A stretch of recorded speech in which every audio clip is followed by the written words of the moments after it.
우리는 지금 대림절 기간을 지나가고 있습니다. 대림절은 예수님이 2000년 전에 오셨어요. 성탄절, 그걸 초림이라고 해요.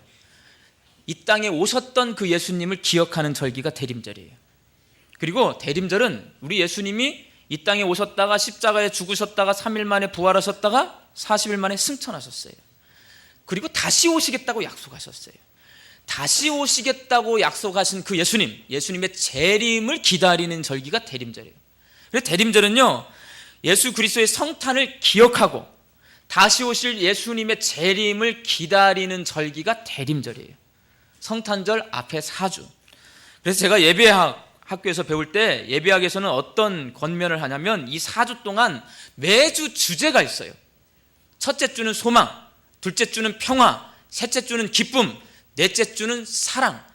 이 소망, 평화, 기쁨, 사랑에 대해서 설교를 하도록 그렇게 권장하고 있습니다. 그래서 제가 어제 전교인 새벽 기도회 때 소망에 관한 설교를 했어요. 그리고 오늘은 평화에 관한 설교를 해요. 다음 주는 기쁨, 그 다음 주는 사랑. 이렇게 예배학에서 권면하는 대로 설교를 한번 해보도록 하겠습니다. 구약성경 이사야서 9장 6절에 예수님에 대한 예언의 말씀이 기록되어 있습니다. 이렇게 기록되어 있어요.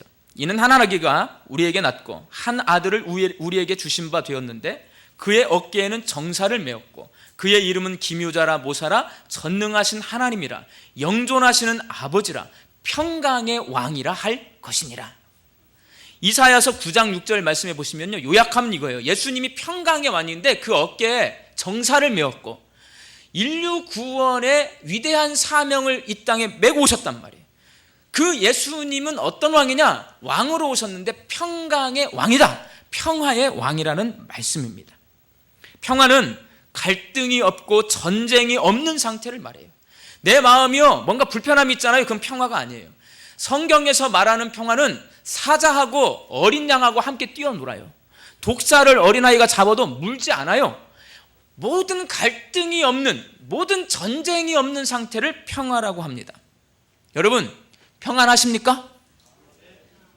내 마음을 이 시간 한번 살펴보세요. 내 자신을, 몸을 살펴보세요. 내 몸이 평안한지 잠깐 살펴보세요. 내 마음을 들여다보세요. 내 마음이 평안한지. 내 마음이, 내 몸이 불편하면 어디가 불편하고 왜 불편하고 어떻게 불편한지 한번 우리가 생각해 볼 필요가 있습니다. 몸의 건강에 이상이 있거나 마음에 불편함이 있으면 평화가 아니라 갈등 상태에 우리가 놓여 있는 거예요. 그래서 내 마음을 살펴보시라는 거예요. 특별히 이게 이제 대림절 기간인데 선거를 하다 보니까요, 불편해 하시는 분들이 많이 계시더라고.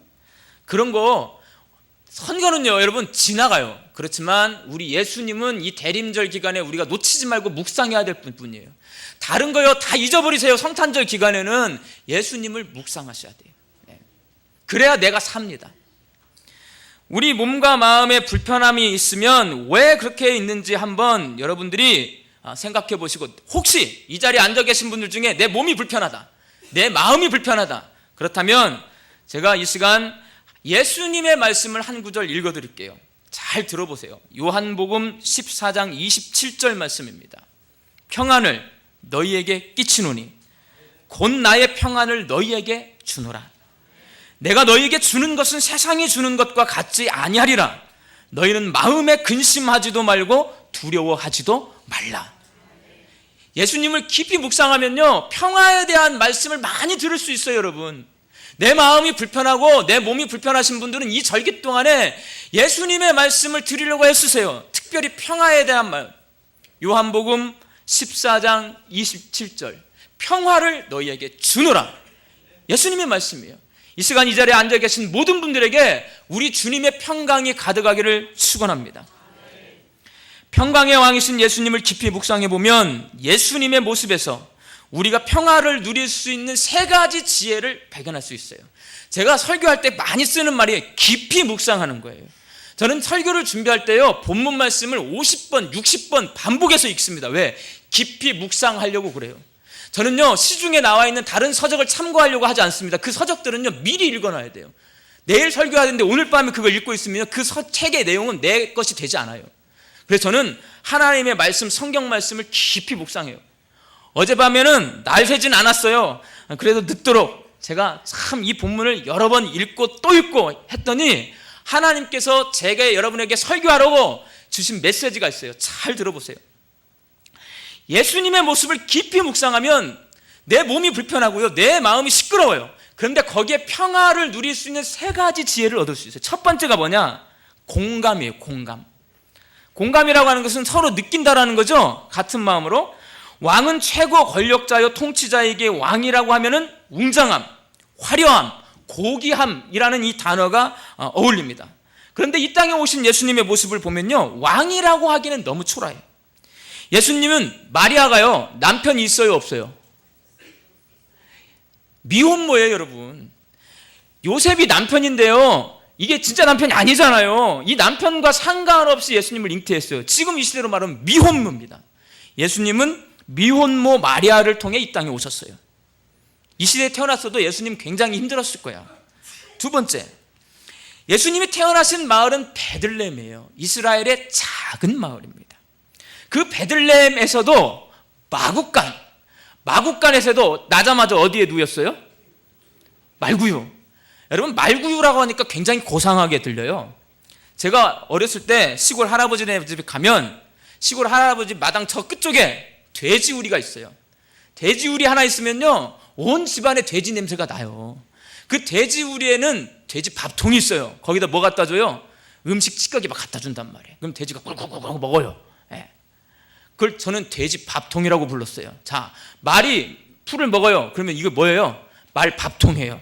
그러니까 여러분, 말구유라고 하지 말고요, 말밥통이라고 하면 훨씬 어감이 좋게 느껴지는 거예요. 예수님 태어나자마자 말밥통에 누웠어요. 말밥통에. 예. 우리 아이들 태어나면 지금 어디다 눕혀요? 병원에다 다 해가지고, 제가 보면 막 똘똘 말아가지고 번데기같이 말아가지고 신생아실에 다 침대에 다 눕혀놓는단 말이에요. 예. 우리들 가운데 이렇게까지 초라하게 태어난 사람이 있을까요? 여러분, 길거리에서 태어나신 분 계세요? 여기 앉아 계신 분들 중에 길거리에서 나 태어났다 계세요? 저는요, 태자리라고 그러잖아요. 태어난 곳. 제 태자리는 동대문구 답심리 2동 97번지. 우리 어머니가 말씀해 주셨는데, 동대문구 답심리 2동 97번지 1969년에는요 논바닥이었대요. 온통 거기 다 논이었대. 서울의 끝자락 변두리. 논이 그렇게 많이 있었는데 거기에 한쪽 구태기에 집이 있는데 우리 아버지가 되게 가난한 것 같아. 그 집에서 제가 태어났는데, 제가 태어난 방은 다다미 방이었다고 그래. 다다미 방. 다다미 방 저 몰랐는데요, 일본 갔더니 다다미 방이 뭔지 알겠더라고요. 지푸를 하기 위해서 일본 사람들을 살더라고요. 예, 지푸를 하기 위해서 제가 태어난 거예요. 그래서 적어도 저는요 방에서 태어났어요. 방에서. 예수님 어디서 태어났어요? 마구간에서 태어났어요. 엄청나게 초라한 모습이에요. 예수님께서 왜 이렇게 초라한 모습으로 태어났을까 생각해 보셔야 돼요, 여러분. 사람은요 생각하는 동물입니다. 생각을 하셔야 돼요. 예수님이 하나님이시기 때문에 그 당시에 가장 센 힘을 가지고 있는 나라가 로마예요. 예수님이 지금 왕으로 오셨어요. 왕으로 오셨다면, 이왕이면 오실 거면 황실에 태어나면 되잖아. 로마의 황실에 왕자로 태어나거든요. 하다못해 이스라엘에서 태어나시려면 이스라엘의 수도 예루살렘의 왕의 아들로 태어나시면 폼나고 멋있잖아요. 근데 이 하나님이, 예수님께서 아무도 잘 알아주지 않는 베들레헴이라는 곳에 마구간에 말밥통에 오셨단 말이에요. 왜 그랬을까? 우리가 생각해 보셔야 돼요. 그 해답을 히브리서 2장 18절에서 발견할 수가 있어요. 히브리서 2장 18절 말씀인데요, 그가 시험을 받아 고난을 당하셨은즉 시험받은 자들을 능히 도우실 수 있느니라. 예수님이 시험 받았기 때문에요, 우리가 시험 당하잖아요. 그러면 우리를 도와주실 수 있다란 말이에요. 시험 받고 고난 당해본 사람이 시험 당하고 고난 당하는 사람의 심정을 알아주고 공감할 수 있다는 말이에요. 남자들이 모이면요, 셋 이상 모이면 하는 얘기가 있어요. 뭔 얘기 할까요? 군대 얘기. 여자분들이 더 잘하시네. 남자분들이 3명 이상 모이면 군대 얘기를 왜 해요? 다 갔다 왔기 때문에요, 이 이야기 주제가 편안해요. 다 공감하기 때문에. 공감대가 바로 형성이 돼서 나는 해병대다 그러면 일반 군대 갔다 온 사람 아무 말도 안 해요. 군대 이야기는요, 서로 갔다 온 분들이 많이 계시기 때문에 공감대가 형성이 돼서 남자들끼리 서로 얘기를 하는 거예요. 마찬가지예요, 여러분. 제가 새벽 5시에 일어나가지고요, 열차를 2번, 전철을 2번 갈아타고 1시간 40분 달려서 서울에서 인천으로 출퇴근을 했던 적이 있어요. 제가 직장 다닐 때. 제가 우리 교회를 신방을 하는데 저처럼요 2시간 전철 타고 이 서울에서 일터까지 출근하시는 분들을 제가 몇 분 신방했어. 제 마음이 어떨까요? 한마디로 표현하면 짠이에요. 짠하단 말이에요.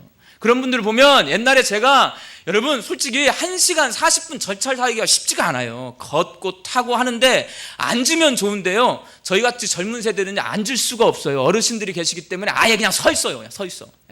1시간 40분 서서 전철 타고 갔다가 1시간 40분 서서 전철 타고 오잖아요. 되게 다리 아프고 힘들어요. 그래서 2시간 동안 전철을 타고 출퇴근을 하시는 분들 보면 말은 않지만 내 마음속에 짠해요. 제가 어디로 출퇴근했어요? 인천. 저희 교회에서 인천, 부천 쪽에서 전철 타고 오시는 분들이 있어요. 여기 앉아 계세요 지금. 그분들을 보면 또 제 마음이 어때요? 짠해요. 제가 전철을 타고 다녀봤기 때문에 전철 타고 멀리서 이렇게 1시간 넘게 타고 교회를 오신단 말이에요. 그럼 내 마음이 공감이 되기 때문에 짠하단 말이에요. 어려운 처지에 있는 사람끼리 서로 동정하고 이렇게 공감해 주는 걸 뭐라고 그러냐면 동병상련의 마음이라고 그래요. 동병상련의 마음. 예수님께서요 마국간에 태어나신 이유 가운데 하나, 큰 이유가 하나의 동병상련의 마음인데요, 그것만 있는 게 아니에요. 여러분, 예수님께서 만약에 로마의 황실에서 태어났어요. 예수님께서 만약에 이스라엘의 왕자로 예루살렘 성에서 태어났어요. 그러면 우리가 이렇게 서민이잖아요. 지금 이 시대로 놓고 보면 청와대에서 태어났어. 청와대에서. 그러면 우리의 삶을 예수님이 알까요? 모를까요? 예수님이 하나님이에요? 아니에요? 하나님이시죠? 하나님이 모르는 게 있어요? 없어요? 없어요. 그럼 예수님 하나님이고 모르는 게 없어요? 예수님이 청와대에 태어났어요. 우리 청파동에서 불 안 떼고 이 추운 겨울에 덜덜덜 떨고 사는 우리의 심정을 예수님이 알까요? 모를까요? 알죠, 여러분. 알아요. 예수님이 모를 리가 없어요. 그러면 예수님이 아니지. 예수님이 분명히 다 알고 계세요. 그런데 예수님이 왜 일부러 초라한 베들레헴 마국간의 말밥통 위에 오셨는가 고민해 보셔야 돼요. 그 이유는 이것 때문에 그래요. 여러분, 예수님이요 베들레헴의 마국간에 오셨기 때문에 우리가 어떻게 해요? 예수님에게 친밀감을 느끼는 거예요. 만약에 예수님이 황실에 태어났고 왕실에 태어났으면 예수님 왕자니까 우리 형편을 잘 모르시겠지, 이런 마음을 갖기가 쉬워요. 그런데 예수님께서 마국간에서 태어났다는 그 사실이 우리도 모르게 예수님을 향한 짠한 마음과 정말 어렵게 살고 있는 우리 마음속에 예수님을 친밀하게 받아들이는 마음을 갖게 해준단 말이에요. 예수님께서는 우리의 삶에 공감하시는 분이시라는 것을 보여주시기 위해서 일부러 베들레헴 마국간 말밥통 위에 오셨어요. 그 예수님을 우리가 친밀하게 받아들이면요, 예수님에게는 뭐가 있냐면 평강의 왕으로 오셨기 때문에 세상이 줄 수 없는 평화를 줄 수 있는 능력 가지고 계세요. 그 예수님을 공감하는 분에게 예수 그리스도의 평화가 임하게 될 줄로 믿습니다. 그래서 공감하셔야 돼요. 아, 예수님이 나 때문에 마국간에 오셨구나. 그걸 공감하시는 분에게 평화가 와요. 두 번째, 예수님의 모습에서 발견할 수 있는 평화를 누리기 위한 두 번째 지혜는 이해예요. 이해. 첫 번째는 공감, 두 번째는 이해. 이해라고 하는 것은요, 그럴 수도 있지라는 말하고 바꿀 수가 있어요. 그럴 수도 있지 하고 이해하면요, 평화가 찾아와요. 오늘 본문 13절 말씀에 보면 하늘에서 천군 천사가 찬송하는 가운데 예수님이 태어나셨습니다. 예수님 태어날 때요, 하늘에서 천군과 천사가 나팔 불고 찬송하고 영광스럽게 태어나셨어요. 이걸 보면 예수님은 왕이심에 분명해요. 성경이 그걸 증명해 주고 있어요. 천군과 천사가 예수님의 탄생, 왕의 탄생을 노래하고 있단 말이에요. 그런데 오늘 본문 바로 앞에 7절 말씀에 보면 이렇게 기록되어 있어요. 첫 아들을 낳아 강보로 싸서 구유에 두었으니 이는 여관에 있을 곳이 없음이더라. 여관에 방 한 칸을 못 구해요. 우리 예수님. 예수님이 왕으로 이 땅에 오셨지만 천군 천사는 노래하지만요, 반면에 이 땅에 있는 모든 사람이 예수님의 탄생을 외면합니다. 무관심해요. 출산이 임박한 만삭의 마리아, 우리 교회도 임산부들이 있어요. 만삭의 마리아, 아이를 낳을 공간을 찾지 못했습니다. 여관이라고 하면 여러 개의 방이 있었을 테지만 방마다 손님이 꽉 찼습니다.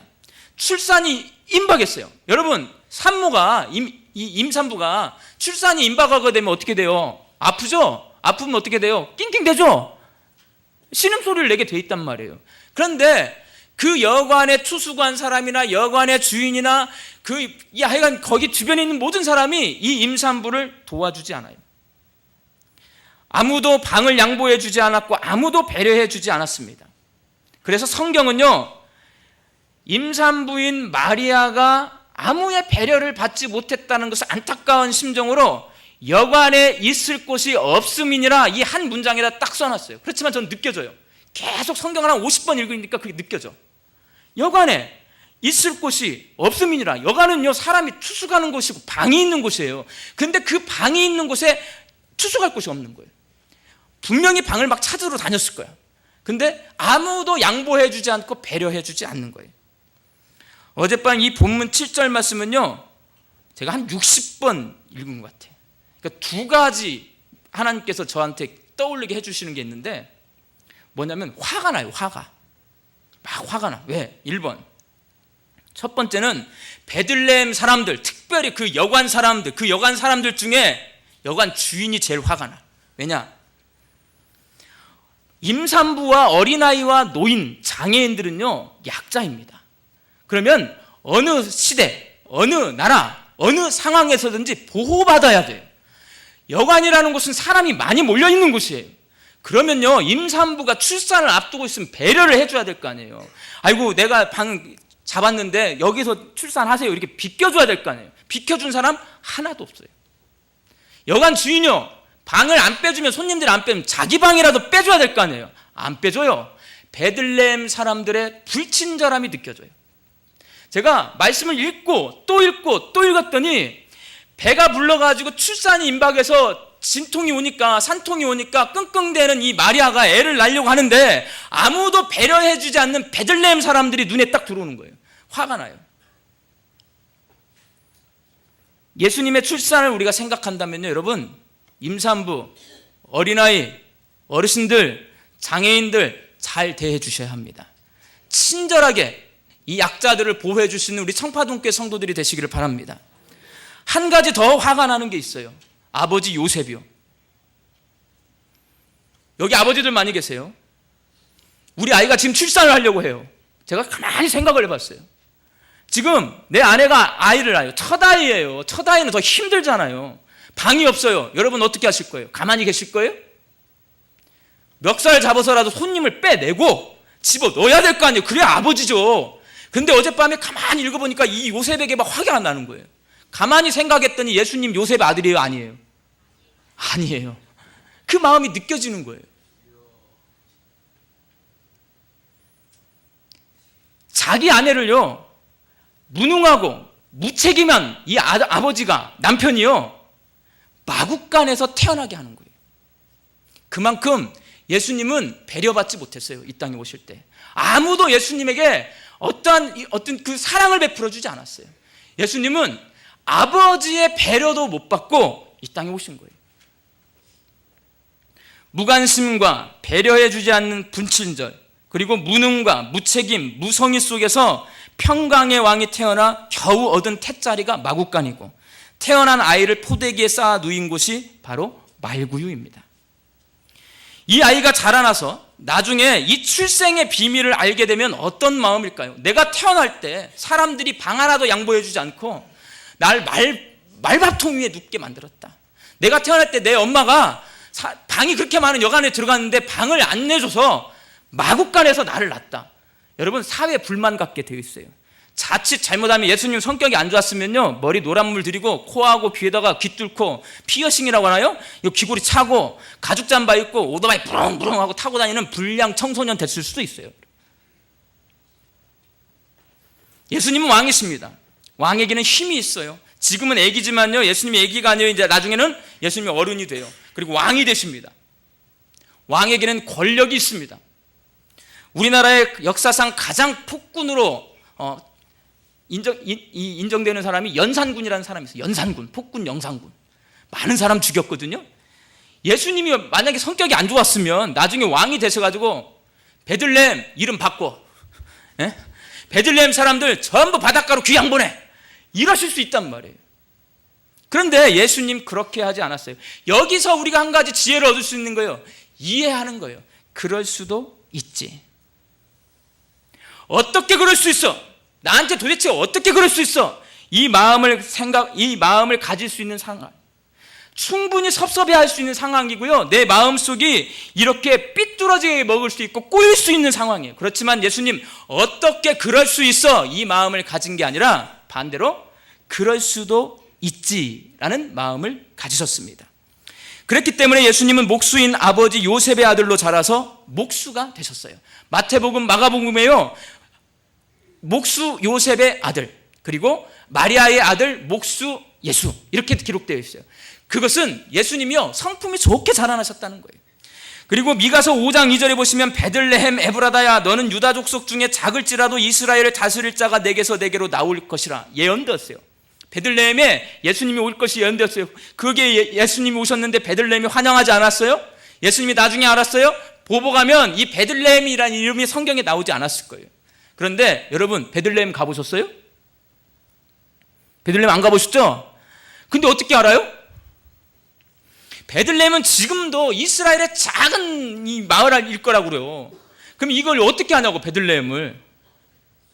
예수님 때문에 아는 거잖아요. 성탄절만 되시면 유대 땅 베들레헴에 예수님이 오셨다. 온 세계 사람들이 베들레헴이라는 이 작은 마을 이름을 다 알아요. 누구 때문에? 예수님 때문에. 혜택을 보는 거죠. 섭섭해하지 않고 비뚤어지게 보거나 꼬이지 않게 하는 이해해야 하는 마음이, 이 예수님의 마음이 그럴 수도 있지. 그렇기 때문에 목수의 아들로 자라셨고, 그렇기 때문에 베들레헴이 존속하는 거예요. 아버지 요셉 소심하고 숫기가 없는 분이니 그럴 수도 있지. 여관주인 바쁘니까 정신이 없고 힘겹게 방 잡은 손님들 피곤하고 지쳤으니까 쉬어야 되니까 그럴 수도 있지. 예수님이 이렇게 그럴 수도 있지라고 이해하실 때 평화가 이 땅에 왔습니다. 이 시간 내 마음에 섭섭한 마음, 불편한 마음이 있는지 한번 살펴보십시오. 잠시 생각을 해보세요. 내 마음속에 누가 이 섭섭하게 했는지, 불편한 마음인지. 대림절 기간은요 이런 거 털고 가는 거예요, 여러분. 고난주간하고 대림절기 이거 터는 거예요. 내 마음속에 불편함이 있으면 털어내야 돼요. 그런데 내가 그걸 털지 못하고 가면요 바보예요, 여러분. 왜? 예수님은 평화를 내 안에 주시려고 오신 분이에요. 그 예수님이 평화 주러 오시는데 내가 거부해. 그럼 안 될 거잖아요. 이 시간 내 마음에 섭섭한 마음, 불편한 마음이 있다면 예수님처럼 그럴 수도 있지, 이해하시기 바랍니다. 평강의 왕으로 오신 예수님을 묵상하는 이 대림절 기간, 그럴 수도 있지라는 이해하는 마음 가지시고 예수님이 주는, 세상에 줄 수 없는 평화를 누리시기 바랍니다. 예수님의 모습에서 발견할 수 있는 평화를 누리기 위한 세 번째 지혜가 뭐냐? 용서입니다. 용서는 죄 지은 사람, 잘못한 일에 대하여 꾸짖거나 벌하지 아니하고 덮어주는 거예요. 용서는 한마디로 말해서요, 다른 사람의 잘못을 덮어주는 겁니다. 이 용서가 예수님께서 평강의 왕으로 오셨다는 것을 가장 명확하게 보여주는 덕목입니다. 상대방의 잘못을 했을 때 덮어주면 당연히 평화가 찾아오기 마련이에요. 누군가 나한테 잘못했어요. 그때 내가 너 왜 그랬어? 이렇게 하면 싸움이 돼요. 그런데 그 사람이 나한테 내가 잘못했네, 한 번만 용서해줘 했을 때 그래, 그럴 수도 있지 하고 가면, 용서하면 어떻게 돼요? 이게 덮어지는 거예요. 평화가 유지되는 거예요. 용서의 상징이 바로 십자가입니다. 십자가에서 나의 모든 죄가 덮여졌습니다. 예수 그리스도의 십자가를 통해 하나님의 용서가 나에게 실현된 것입니다. 예수님이 바로 용서하시는 분이에요. 그래서 제가 어젯밤에 또 깊이 묵상했어요. 용서를 우리 선교님들에게 어떻게 설교할까 했더니 용서가 딱 두 개로 요약이 돼요. 첫 번째, 예수님의 용서는 어떻게든 용서입니다. 예수님은 우리를 용서하기 위해서 십자가에서 죽으셨어요. 어떻게 해서든지 우리 죄를 용서해 주려다 보니까 머리를 쓰고 찾아낸 방법이 뭐냐면 죽는 거예요. 죽는 거. 예수님도 죽어야 될 만큼 용서하는 것은 힘든 일입니다. 남을 용서하려면요, 내 자신이 죽을 만큼 힘든 고통을 감수해야 합니다. 그런데 십자가에 달려 죽임당해서 내 죄를 사해 주신 예수님께서 내가 죽더라도 용서할 것을 요청하고 계세요. 나한테 야, 나도 어떻게든 너를 용서해 주려고 내가 죽었다. 너도 다른 사람 좀 용서해 주렴. 이렇게 나한테 요청하고 계십니다. 이 대림절 기간에요, 내가 용서해 줘야 될 사람이 있으면 꼭 용서해 주시기 바랍니다. 두 번째, 예수님의 용서는 끝까지 용서해요. 끝까지 용서. 마태복음 18장 22절에서 베드로가 예수님에게 물어봐요. 예수님, 제가 용서를 해줘야 되는데 한 7번 해주면 되겠습니까? 그랬더니 예수님께서 뭐라고 대답하시냐면 7번씩 70번까지라도 용서해 주라 라고 말씀하세요. 7 곱하기 70은요 490입니다. 490번까지 용서해 주라는 것은 끝까지 용서해 주라는 거예요. 십자가 신앙을 간직한 우리 그리스도인들은 용서를 빌고 용서해 주는 용서의 사람들입니다. 제가 이 설교를 준비하면서 밴댕이 소갈딱지를 쳐봤어요. 밴댕이 소갈딱지, 이게 아주 되게 작은 건가 봐요. 밴댕이 소갈딱지처럼 좁은 이 우리들이지만 예수님의 말씀에 순종해서 용서를 빌고 용서를 해줄 때 우리가 평화를 누릴 수가 있습니다. 마태복음 18장 18절에 이런 말씀이 기록되어 있습니다. 무엇이든지 너희가 땅에서 매면 하늘에서 매일 것이요, 무엇이든지 땅에서 풀면 하늘에서도 풀리리라. 내가 풀면요 하늘에서 풀려요. 내가 매면요 하늘에서도 매어 있어요. 대림절 기간에 예수 그리스도를 깊이 묵상하시면서 어떻게든 용서하시고 끝까지 용서하셔서 예수님이 우리에게 주시는 평화를 누리시기를 바랍니다. 꼭 그렇게 좀 하세요. 사랑하는 청파동교회 성도 여러분, 대림절 두 번째 주간을 살아가실 때 우리와 공감하기 위해서 마국간에서 태어나신 예수님의 그 깊은 마음을 공감하시고 예수님처럼 그럴 수도 있지라고 이해하시고 어떻게 해서든지 끝까지 용서하는 삶을 사셔서 평강의 왕으로 오신 우리 예수 그리스도께서 우리에게 주시는 평화를 누리실 수 있게 되기를 바랍니다. 요한복음 14장 27절 말씀을 다시 한번 읽어드리고 말씀을 마치도록 하겠습니다. 평안을 너희에게 끼치노니 곧 나의 평안을 너희에게 주노라. 내가 너희에게 주는 것은 세상이 주는 것과 같이 아니하리라. 너희는 마음에 근심하지도 말고 두려워하지도 말라. 기도하겠습니다. 대림절 둘째 주간을 살아갑니다. 예수님처럼 우리가 평화의 삶을 살게 하여 주시옵소서. 우리 주님을 공감할 수 있게 하여 주시옵시고 그럴 수도 있지 이해할 수 있게 하여 주시옵시고 내 생명을 바쳐서라도 어떻게 해서든지 끝까지 용서하는 삶 살게 하여 주시어서 평강의 왕으로 오신 예수 그리스도의 평화를 누리며 살아가는 이 한 주간이 되게 하여 주시옵소서.